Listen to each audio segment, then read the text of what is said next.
As we get older, we start to realize that monsters and horrific stories truly do exist. They just don't look like the deformed ghouls we see in the movies, but they're far more terrifying. In fact, they make movies like Insidious seem closer to an episode of the Care Bears. I'm your host James, and these are the top 10 true stories scarier than Insidious. And we're starting off this list with the Donner Party. In the mid-1800s, a group of pioneers set out on a perilous journey across the Sierra Nevada mountains, seeking a better life in the promised lands of California. However, their expedition took a turn for the worst when they encountered harsh weather conditions and found themselves trapped by an early and relentless winter snowstorm. They spent the winter of 1846 to 1847 trapped in the Sierra Nevada mountains range. As days turned into weeks into months, their supplies started to dwindle. Hunger gnawed at their bellies, and they started growing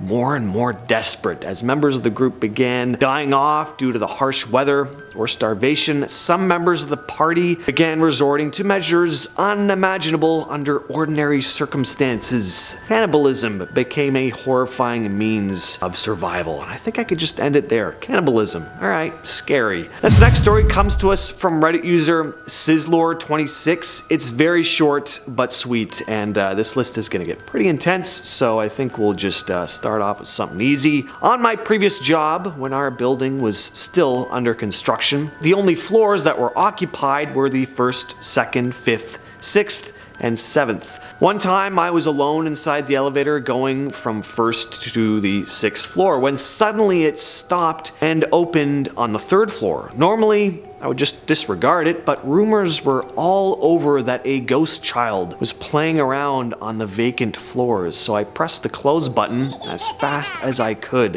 When it closed, I heard noises like someone was tapping their fingers on the walls of the elevator. The Hinterkaifeck case. In the early spring of 1922, on a quiet farmstead just north of Munich, Germany, a horrifying and still unsolved incident took place. The farm was home to Andreas Gruber, a farmer, his wife, their adult daughter named Victoria, 2 grandchildren, and a middle-aged maid. On April 4th, all 6 individuals were discovered dead in their barn. Leading up to the tragic event, a series of puzzling incidents occurred on the property. The previous maid fled, claiming the place was haunted. Gruber reported seeing unexplained footprints in the snow leading to the barn, but no return footprints. Family had also mentioned their house keys being stolen at one point, strange noises in the attic, and the discovery of a newspaper that they hadn't purchased. On March 31st, the entire family was slain, with their bodies found in the barn. Remarkably, the eldest granddaughter, a 7-year-old, survived the initial attack, but eventually succumbed to her injuries. Prior to the bodies being discovered, neighbors observed smoke from the chimney, indicating that someone had been inside the house, eating food and tending to the livestock. Strangely, a stash of cash was even left untouched. Autopsies were conducted, but forensic techniques at the time were limited and no conclusive evidence was ever found.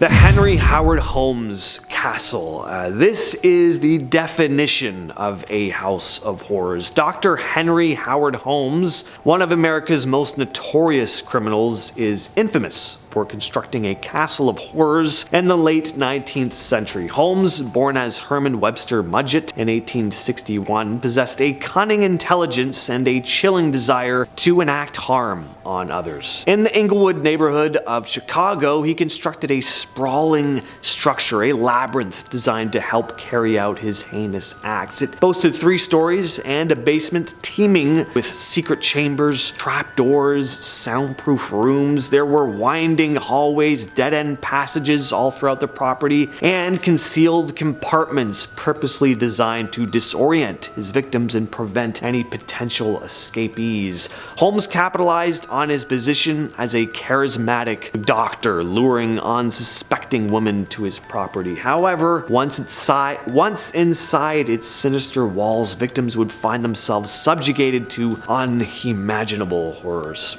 At number 6, we have the hum. This is a strange phenomenon, and its cause has remained a bit of a mystery. The hum refers to an ever-present dull humming noise that a number of people report being able to hear across the world. And no matter how quiet it is, they hear this low frequency hum in the air. It's inescapable. Some reports of the humming have led to mechanical sources, but there are a number of instances where the source has just never been found. There are only theories. Some doctors believe it to be a form of tinnitus. Some think it could be certain animals that send out this low frequency humming sound that only certain people can hear. Whatever it is though, hearing an inescapable droning sound wherever you go sounds like complete hell. I'd take the Darth Maul looking demon from Insidious over this any day. It sounds like absolutely maddening, no pun intended. The phone stalker. In 2007, several families in Fircrest, Washington starting with the Kuykendalls.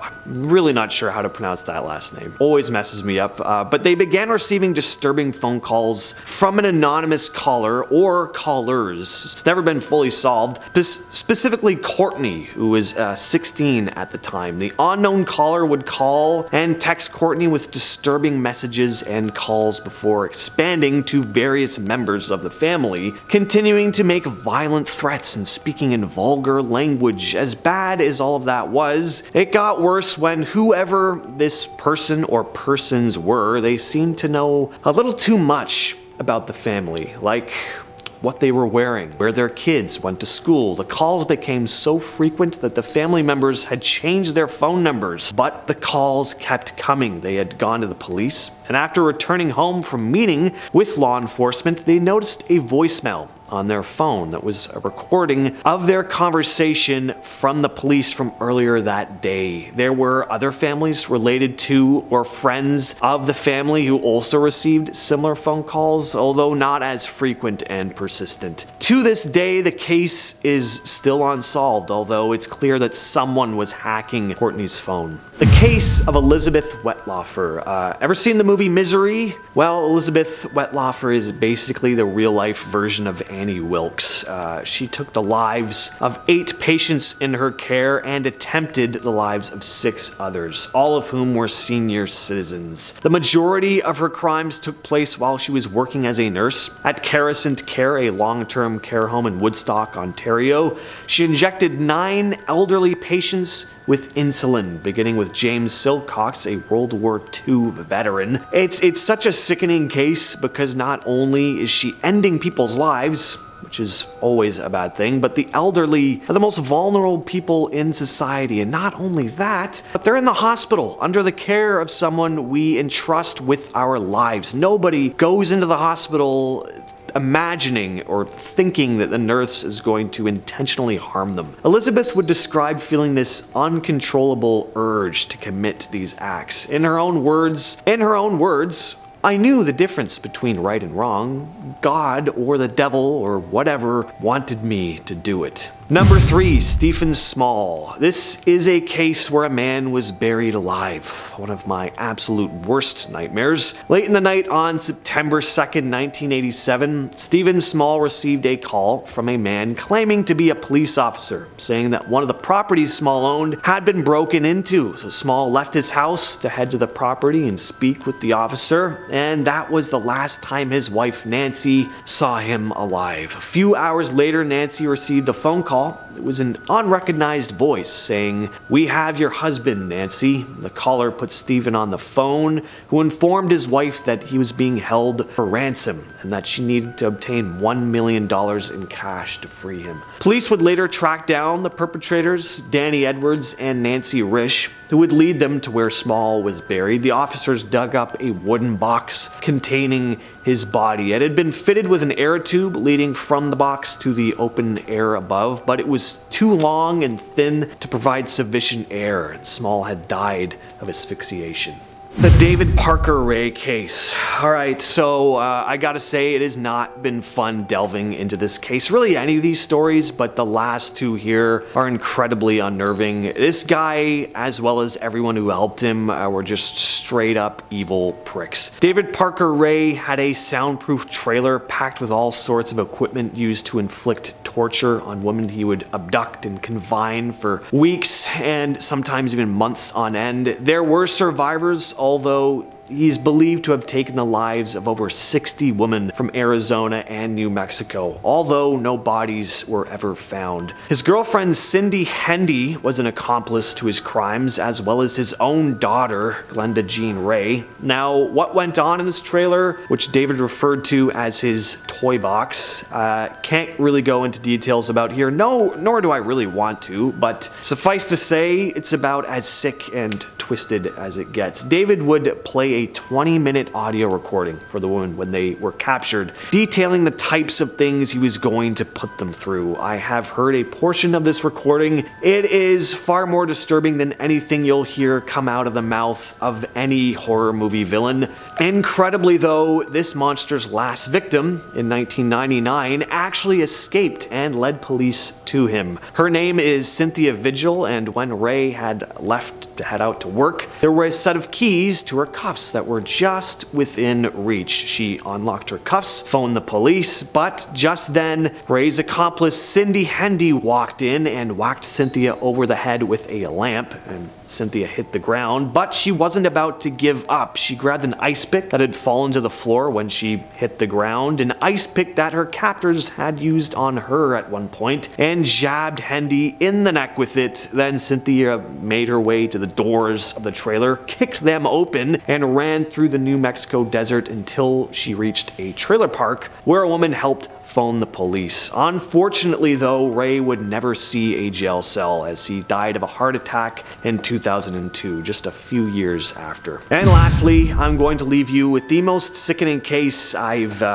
probably ever heard: the kidnapping and forced confinement of Junko Furuta. In 1988, in Masato, Japan, a boy named Hiroshi Miyano staged an attack on Furuta on her way home from work. He had one of his friends kick her off her bike and then ran over, pretending to come to her rescue. He then offered to walk her home, but he didn't take her home. Junko ended up at Hiroshi's friend's house along with several other accomplices, where she would be confined for 40 days of absolute hell. Now, as to what went on, let me say again, this is the worst story I've ever heard. When I first read into this case, I was disturbed for the rest of the day and kind of unsettled for a couple days afterwards, honestly. It's pretty sickening, very unsettling, infuriating, and really makes you question your faith in humanity. At one point, the boys made Furuta call her parents to tell them she was okay so that they wouldn't go to the police. They also told her that the Yakuza would come after her family if she tried to escape. Her body was discovered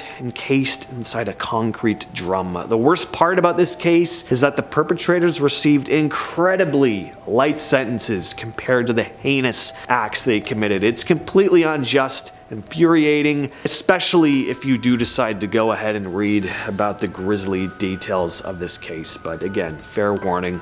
With all that said though, I've been your host James, and I'll catch you, yes you specifically, in the next video. These are the top 10 true stories scared.